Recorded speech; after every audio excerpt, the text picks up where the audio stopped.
Welcome, everyone, to a deep look into the paranormal podcast. Today, I will be flying solo as my co host is unfortunately ill. I do hope he gets better soon, very, very soon. Um, but today, we are talking about another paranormal haunted place that is got a very interesting and twisted past. And it's unfortunate about its past that it came down to it. It's kind of like on the level of Waverly Hills, but is one of the most haunted locations in Texas. Not the hauntedest, or you know what I mean. So we are going to, of course, talk about the past, show you images of the what it looks like, and just looking over my notes real quick.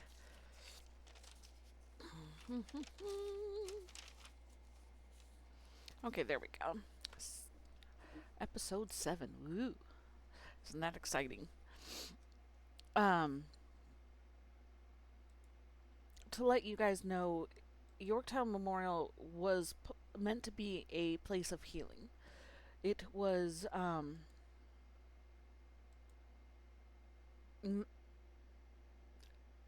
are you serious? Okay. Okay, it was meant as a place of healing, and it was, let's see here. It's located in Yorktown, Texas. Construction for the hospital began in 1950 during the month of November. It was roughly 30,000 square feet and cost about $500,000 that the Felician Sisters, a Catholic order of nuns, had managed to raise and collect to build such structure because they felt it was a necessity at the time to offer such a place that was not only a place for healing, but a place for prayer. They're the ones who ran it from top to bottom. They knew the ins, outs, and what they could do to, provide assistance to the public. Because they felt it was the perfect spot to, offer such services. The building consisted of a hospital, chapel, and a basement. It opened in March 25th, 1951. Um, there is no real reason outside of being a place for healing out other than to spread the word of God. So whether it was a religious reason or they felt the extreme like an extreme need or necessity, it's still up in the air basically whether or not there was an exact reason, a specific reason. Um, the nuns oversaw the operations of everything regarding finances to hires to extracurriculars and everything in between. They had a say, and it was up to them whether, if you wanted a particular thing to be done at the hospital, whether they said yes or no. They had they were basically the overseers of every bit of operations throughout the entire place or facility. Um,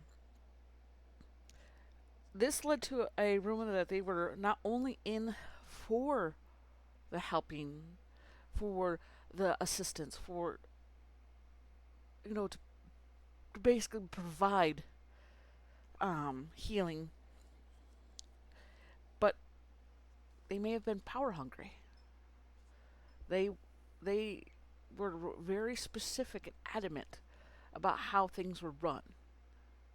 It's almost, I don't want to say it like a tyrant or with an iron fist, but they did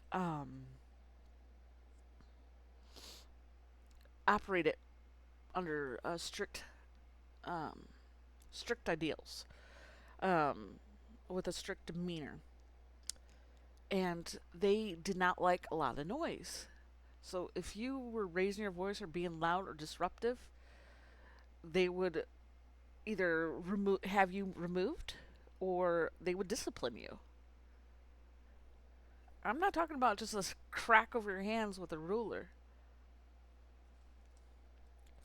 I mean, they were pretty tough, especially against anyone with tattoos. They didn't like anyone with tattoos. Uh, they helped out in sustaining the hospital and the chapel, where a priest was holding services, and he was believed to be a very beloved priest, a very wonderful man. Um, a lot of people looked up to him. However, what they didn't know is it was a facade for him. He was in league with the nuns in more ways than one in running Yorktown Memorial. Um, the priest was actually a real creep. His quarters were in the basement that also held a large iron cell for those he would wish to punish. He was known for taking church funding and also impregnating the nuns and those who went there for their services. The ones that were tested on experiment on those who couldn't speak up for themselves. He would do that, and whether it be male or female. He was a very greedy individual, um, which we will be going over the pictures, and I'll be explaining some of the pictures to you all later. He was known for taking, like I said, taking church funding, impregnating nuns, and overly medicated patients when they found out to be pregnant. He actually forced them to self abort. They were instructed to, the hospital was instructed to, as well, to abort any unwanted pregnancies deemed by him. And they would be forced to take him down to the incinerator where they would dispose of the body. Um, which is basically the biohazard boiler, I guess you could say. No one stopped him, not even the nuns whom were seeing the day to day operations. Of course they're not. They're in league with you. They're sitting here going to allow you to do stuff. They're not going to say anything. If anything, they'll help you. They helped him sweep it under the rug just because of what they wanted to get out of it. Um, let's see here. No one, like I said, no one stopped him, not even the nuns whom were overseeing the day to day operations of the hospital, which led to the rumor that they were all working together on this. That wasn't the only issue. The hospital was rumored to have allowed malpractice and even murder there, which is truly unfortunate. It's not just the unborn baby, but it is people who were mentally disabled or experimented on, those type that really didn't have that many people to look after them, that would more than likely fall under that. And if you're experimenting on someone and they pass away, that's still technically murder. One doctor in particular was named Dr. Leon Nowarski. He worked at the hospital and may have been in league with working with the priest and the nuns, even though he upheld his, charm for the people in the area. But he worked at the hospital until he was in his 90s, and by that time, his hands were so. By that point, his hands were so shaky with age that they would actually cover up whenever he made a accidental cut, or no, something happened in the OR. They would cover up for him until he finally retired. Um, so imagine going into there and you seeing that you're expecting to have, just an ordinary operation, something that is very minor, and next thing you know, your parents or loved ones are putting you 6 feet under because Oops, I slipped. I mean, really? Technically, there should be a certain point where if you want to work that long, great, more power to you. But people should be watching how your behavior should be watching your capacity to be able to perform such procedures. Because I'm sorry, but if your hands are shaky, you should not in no way be making or doing operations. You know, because I'm like, you should have nerves of steel where you could sit here and cleanly go in, do the task, and perform the procedure flawlessly without. I mean, sure, there are instances where people who get procedures done pass away, unfortunately, due to complications. Yes, I can understand that. But when it's an accident that a doctor, sliced your or carotid artery or whatever it is, sits here and does that because his hands are shaking, there's no reason for that. There's absolutely no reason for that. They should have let him go a long time ago, or just had him seeing patients, not doing performing surgeries. Um, let's see here. But yet, the hospital continued to sweep everything under the rug. One noticeable incident where he slit someone's throat, and this was actually legitimate case, while attempting a procedure on the looks like on a thyroid gland. He claimed it was a mistake, that he didn't mean to do it. Would you want your doctor doing that? Saying that? Going, oops, my bad? I don't think so. During his earlier years, Dr. Nowarski took a shining to a what is believed to either be a nurse or a doctor's daughter, named Stacy. She was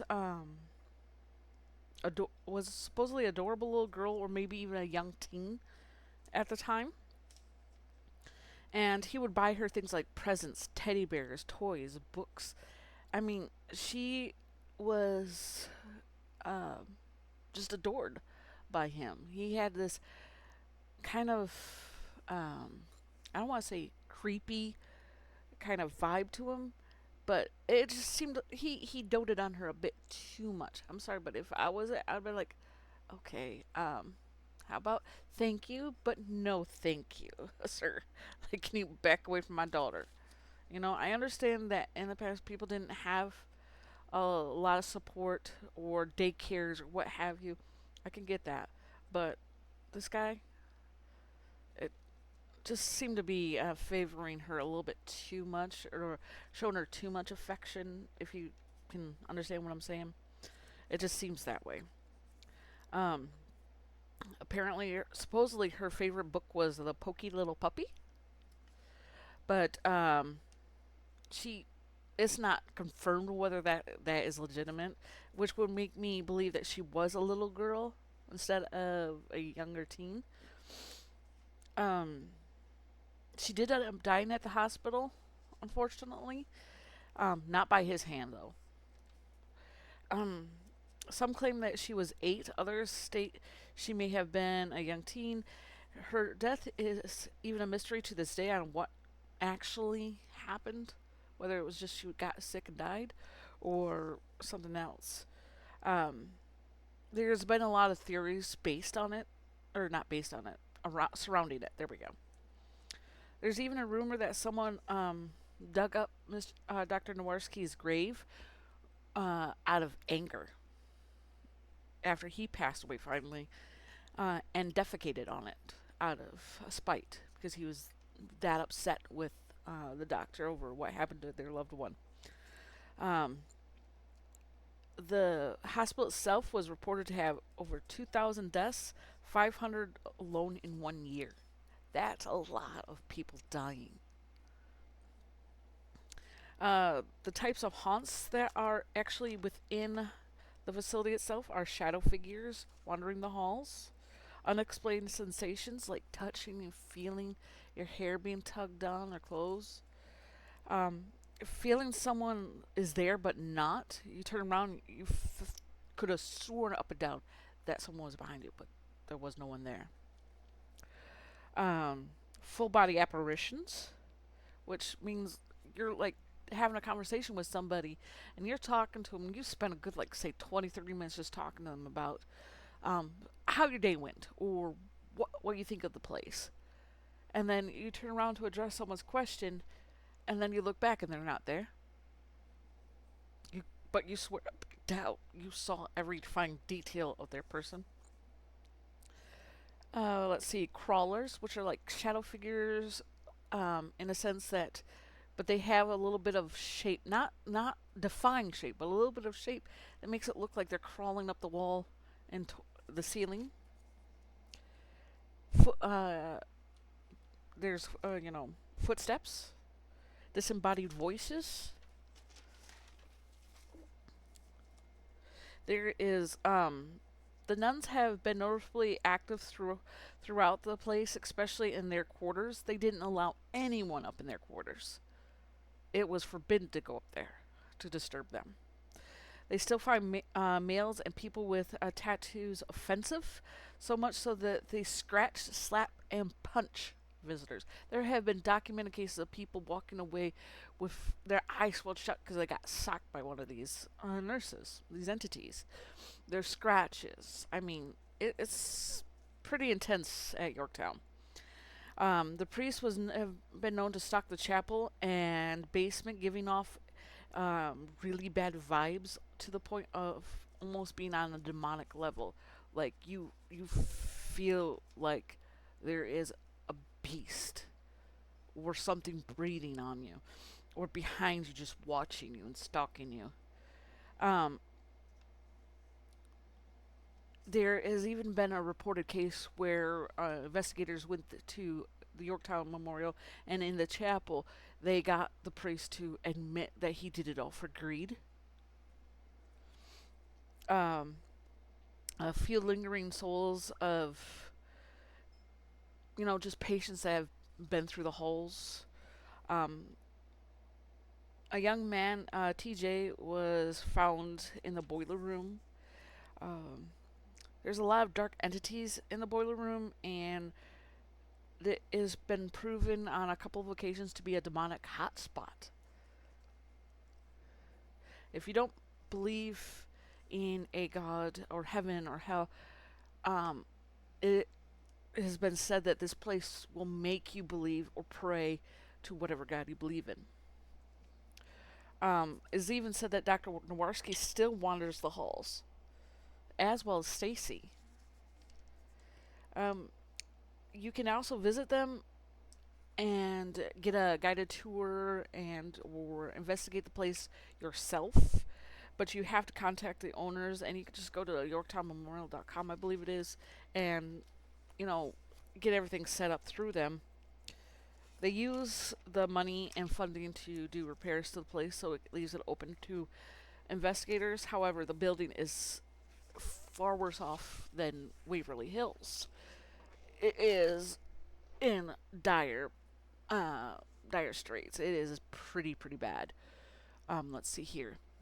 Let's go to our pictures, and you will see some of the areas. Okay. Yep. That's what this building looks like at night. It's pretty intimidating. Definitely giving off that eerie, dark vibe that I was talking about. This place has been known to give people the creeps just getting near it or coming close to it without even stepping inside yet. It gives off that kind of aura, or you know, like like you really don't want to go in there. This is what Yorktown Memorial looked like in its heyday. Nice, beautiful building. It is definitely very spacious, and it seemed to fit in with the demographics of the area and at that time. These are the Felician sisters. Of course, they changed um, faces throughout the years, but these are the main ones that started everything.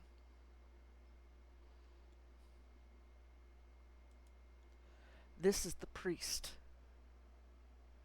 So you not only had to deal with the sisters when you checked in or wanted to get seen, you also had to deal with the priest. Don't ask me why they redacted his eyes, because you could still pretty well make out who that is. Um, he was, even just looking at his picture, I'm kind of grossed out by him.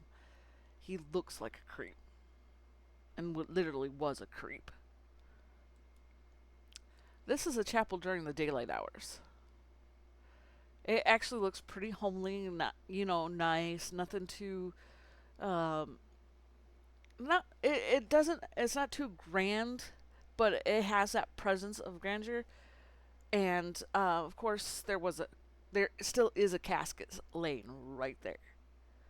It is broken down and pretty well weathered, but it is still there.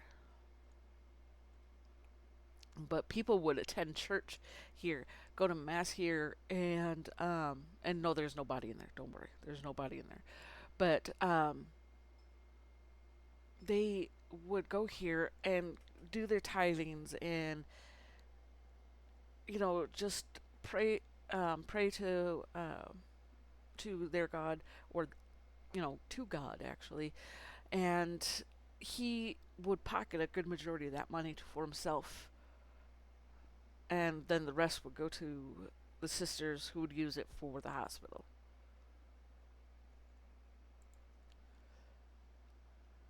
It takes on a whole nother vibe when it's nighttime. It is very much more dark. It does not feel good in here. It has been rumored to feel very oppressive, but a lot of people who have investigated this chapel have had a lot of success with the flashlight method, where the entities can touch it and it turns it on or off. Um, you can try definitely the Estes method here if you'd like. But no, regardless of where you do your investigations, you are bound to catch something somewhere here. It is that active. You will walk out with some kind of evidence. This is the priest's quarters. This is where he would take patients down and do various things to them. And if they didn't always agree, they would get locked up in this after being punished and left there in solitary for Lord knows how long. No one has any actual documentation showing this. It's just, of course, word by mouth. But when you got evidence like this, you know, and with how many people have died from abuse, neglect, or malpractice, yeah, no, that's one too many coincidences. This is one of the hallways. As you can see, it's fairly dilapidated. You've got ceiling tiles down. I definitely have a FNAF vibe with this floor, but you get long stretches of tunnel like this with various dark spots. You're gonna get that overwhelming feeling of fear. This place does amp up your fear. But my thing is, with that being said, could it be? I'm not saying this place has electricity, but could it be just visual effects that are causing that? Is it? And if it does have electricity, could it be the old electrical lines that are not up to date, causing you to feel that? It's. I mean, I would love to go here as well as Waverly, just to see what it's like. Nope. Did I go over a picture? Okay, I just want to make sure. Sorry. Here's another um, showing of the hallways at Yorktown. You can see by the rubble on the floor and along the wall lines, even right here, that the place is in dire straits. You could tell that they patched what looks to be a foundation crack right there. You've got plaster and rocks and dust right along the walls. But they're doing what they can to keep that place up. Oops.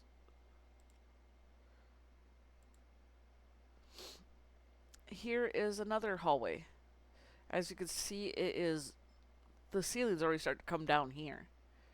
They have gates along some of these door openings, and on some of the rooms that have already begun to collapse in on itself, just to keep people out and safe. You can see that even some of the old equipment's still there. The wheelchairs. Would you want to go walking down a hall like this at night, or even in the daytime? Because ghosts don't always are not always active at night. They can be active whenever they feel like it. There's no set rules for them. This, as you can see, the windows have already been busted out due to weather and neglect of the building. You've got a whole bunch of leaves in here. And this is also where they get, not only was it part of the operating room, but it was also labor and delivery. As you can see, the stirrups.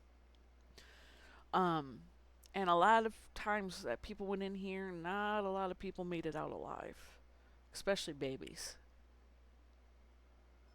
And some of them, you kind of know why, if you think about it, with the priest. Here's another treatment room. You can see all the mold and nastiness all over.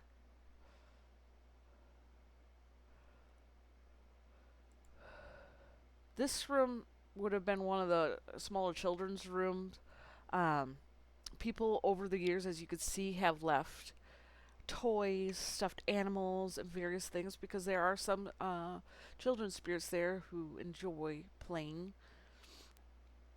And as a trigger object to get some of that reaction or evidence, they would bring something in to offer to the spirits. This is believed to be Stacy's room, where you could see they left toys and presents for her as well. There's books over here, but you can't quite see it. She liked to play with dolls and various things, and she I'm sorry, just it's hard talking about how children you know dealt with here, but you would get responses from her, or you'd get some activity if you read The Pokey Little Puppy from here. She'd also like to play with a ball, and you will, if you brought a ball, you may get a possible chance. Not saying you would, might even get a possible chance of her trying to return it to you. She's very curious. She is one of the ones that will wander and follow you around. Here is the kitchen. This is one of the ones that they've kind of fixed up a bit, or areas. Not fully, but somewhat. You could. It's only missing a few tiles here, and that's another hallway. Here's the boiler room. It is pretty nasty. There's still blood stains on some of the walls down there where things have happened. But as you can see, Yorktown Memorial is definitely an interesting place. I would of course, never go alone. You never want to do this stuff alone. But go with a group of friends and investigate the place that are into the paranormal as much as you are. They say that, like I've always said in the past, they usually go. You get usually more activity around more skeptical people than people who are wanting to go and see something, because it's something about the skepticism and the fear that they give off when they do get startled that seems to add to the atmosphere. Um, but Yorktown Memorial is definitely a one of my bucket list places to go for paranormal investigating, because it is definitely a hot spot or bed of activity for occurrences. But you don't want to go to this place alone. You definitely, if you go to this place, you'll definitely want to find a way to cleanse yourself, because it is known that things might follow you home from here. You don't want that. You don't want causing your family any issues. So definitely get yourself cleansed after visiting this place. It is monitored, and you won't be able to gain access unless you try to break in. So my thing is, don't do that. You will get arrested. Contact the owners. Go to their website and get permission to always get permission, no matter where you go for paranormal investigations, to check to check the place out. Get permission. It's better that way, and that way no one can bother you either. So I hopefully you enjoyed this episode of Deep Look into the Paranormal podcast. I am hoping that my wonderful co-host will be able to be in the next time. As next, the following episode will be about Bigfoot. We're going to take a look into the cryptids once more and look at the famous Bigfoot. Until next time, though, stay safe, be careful, and come again. We hope to see you next time. This is Jennifer with a deep look into the paranormal podcast. Thank you.